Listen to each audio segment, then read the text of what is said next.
भगवान गणेश ने भगवान शिव और पार्वती की परिक्रमा करके ये बताया था कि आप जहां चाहें वहां खुद का नया संसार बसा सकते हैं। भगवान गणेश के लिए अपने माता पिता की परिक्रमा करना ही संसार की परिक्रमा करने के बराबर था। इसलिए आज हम गणेश चतुर्थी के मौके पर आपको भगवान गणेश के बारे में कुछ ऐसी बातें बताएंगे जो आपके बहुत काम आ सकती हैं। क्या आप जानते हैं भारत में लोग अपनी गाड़ियों में गणेश जी की मूर्ति क्यों लगाते हैं?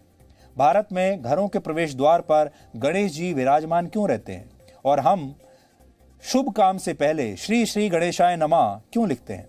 आज हम आपके लिए भगवान गणेश की संपूर्ण गाइड लेकर आए हैं जो आपके जीवन को बदल सकती है और आपको बुद्धिमान भी बना सकती है, क्योंकि गणेश जी बुद्धि के भी भगवान हैं। पहली बात, भगवान गणेश को बुद्धि का देवता माना जाता है। उनकी बुद्धि इतनी शुद्ध है कि किसी भी देवता की पूजा से पहले उनके नाम का स्मरण किया जाता है और हर पूजा पाठ और शुभ काम की शुरुआत ओम श्री गणेशाय नमः से होती है। जीवन का आधार भी बुद्धि है। अगर आपकी बुद्धि बुराई और असत्य के साथ है तो यही आपके जीवन की सबसे बड़ी रुकावट होगी, लेकिन अगर आपकी बुद्धि अच्छाई के साथ है, सत्य के साथ है, तो कोई भी विघ्न आपका कुछ बिगाड़ नहीं पाएगा। दूसरी बात, भगवान गणेश की दो पत्नियां हैं, रिद्धि और सिद्धि। रिद्धि का अर्थ है संपन्नता और सिद्धि का अर्थ है सफलता। लेकिन जीवन में आपको कितनी संपन्नता और कितनी सफलता हासिल होगी, यह भी इस पर निर्भर करता है कि आप अपनी बुद्धि का इस्तेमाल कैसे करते हैं। तीसरी बात, भगवान गणेश के पुत्रों के नाम है लाभ और क्षेम। क्षेम का अर्थ शुभ होता है, इसीलिए आप शुभ लाभ भी कहते हैं। अक्सर आपने देखा होगा लिखा होता है शुभ लाभ। गणेश जी के पुत्र बताते हैं कि आप जीवन में लाभ यानी सफलता को अर्जित तो कर सकते हैं, लेकिन यह सफलता तब तक फलदायी नहीं होती जब तक आप इसे संभाल कर ना रख पाए। इसलिए सफलता हासिल करने के बाद भी अपने पांव हमेशा जमीन पर रखे रहने चाहिए। चौथी बात, भगवान गणेश की मानस पुत्री का नाम संतोषी है।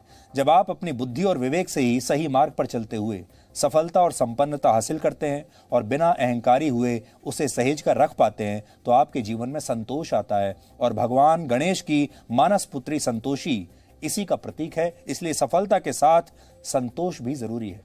पांचवी बात, भगवान गणेश को जब पार्वती ने यह निर्देश दिए कि वो किसी को भी अंदर ना आने दे, तो गणेश जी बाल गणेश के रूप में जब वो थे, वो अपनी मां का कहना मानते हुए दरवाजे पर खड़े रहे, द्वार पर खड़े रहे और उन्होंने शिव जी को भी अंदर नहीं आने दिया।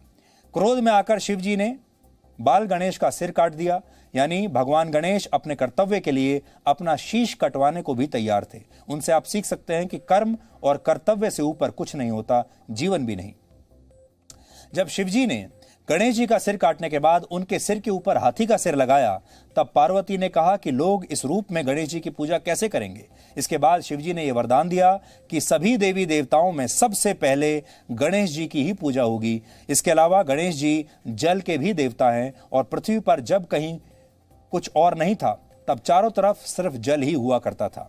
गणेश जी को वाणी का देवता भी कहा जाता है, क्योंकि वो बुद्धि को सत्य का पालन करने की प्रेरणा देते हैं और जब आप सत्य का पालन करते हैं तो वो आपके वाक्यों को शक्ति भी देते हैं।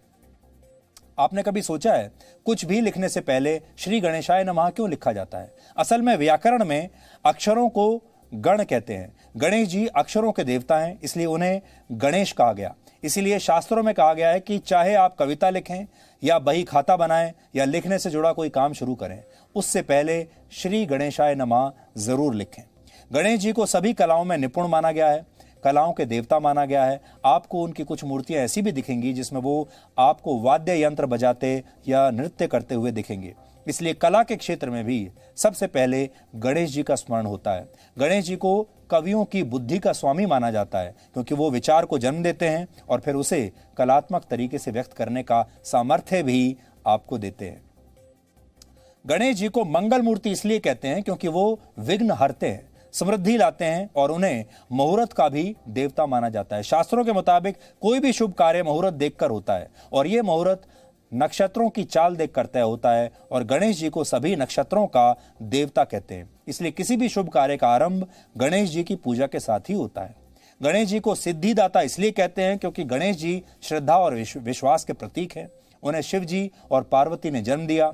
शिव जी को विश्वास और पार्वती को श्रद्धा का प्रतीक माना जाता है और जब तक आप किसी काम को श्रद्धा और विश्वास के साथ नहीं करते, आपको उसमें दक्षता यानी सिद्धि हासिल नहीं होती। इसलिए जब भी आप किसी काम की शुरुआत करें, गणेश जी का स्मरण करके उसे श्रद्धा और पूरे विश्वास के साथ पूरा करने का प्रण लें, तब आपको सफलता मिलेगी। गणेश जी का वाहन एक चूहा है।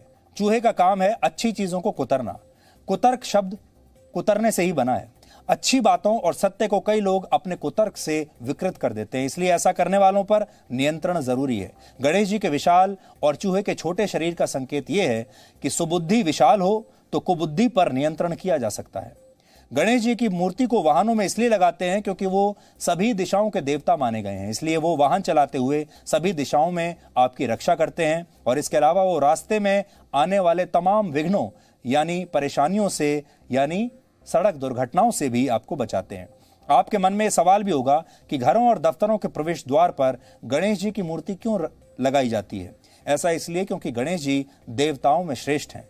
घरों के बाहर अक्सर ओम भी लिखा होता है और स्वास्तिक भी बनाया जाता है क्योंकि ये दोनों शुभंकर यानी शुभ फल देने वाले माने जाते हैं और गणेश जी को भी शुभंकर कहा जाता है। ग्रंथों में लिखा है कि ओम और स्वास्तिक भी असल में गणेश जी के ही रूप है, इसलिए घर और दफ्तरों में प्रवेश द्वार पर गणेश जी की प्रतिमा स्थापित की जाती है। भगवान गणेश को वक्रतुंड महाकाय भी कहते हैं। इसका अर्थ है हाथी के जैसे विशाल शरीर वाले। उनका सिर, कान, नाक यानी सूंड और पेट हाथी की तरह विशालकाय हैं। बड़ा सिर बड़ी सोच का और छोटी बातों में समय न गंवाने का प्रतीक है। गणेश जी के बड़े कान बताते हैं कि जीवन में बोलने से ज्यादा सुनना महत्वपूर्ण होता है। बड़ी नाक यानी उनकी सूंड बताती है कि परिस्थितियों को पहले ही सूंघ लेने यानी आने वाले समय का अंदाजा पहले से लगाने की कला हम सबको विकसित करनी चाहिए। बड़ा पेट पचाने की क्षमता का प्रतीक है। चाहे आप जीवन में धन अर्जित करें, सफलता अर्जित करें, बड़ा पद हासिल करें या प्रतिष्ठा, लेकिन आपके पास ये सब पचाने की क्षमता होनी चाहिए। इसीलिए आपने देखा होगा हमारे देश में बहुत सारे लोग ऐसे होते हैं जो सेलिब्रिटीज बन जाते हैं, सफलता ले लेते हैं और सफलता के बाद उनके दिमाग खराब होने शुरू हो जाते हैं।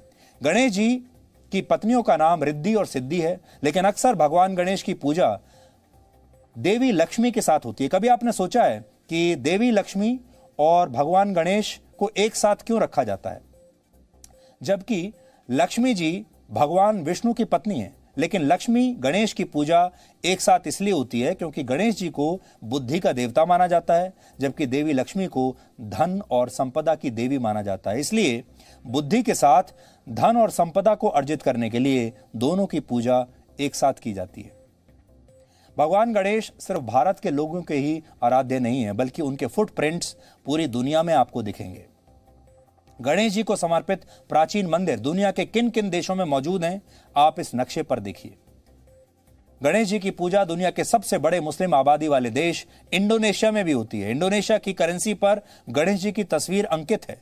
इंडोनेशिया में ही माउंट ब्रोमो ज्वालामुखी के पास भगवान गणेश की 700 वर्ष पुरानी प्रतिमा है, जो इस समय आपके स्क्रीन पर है।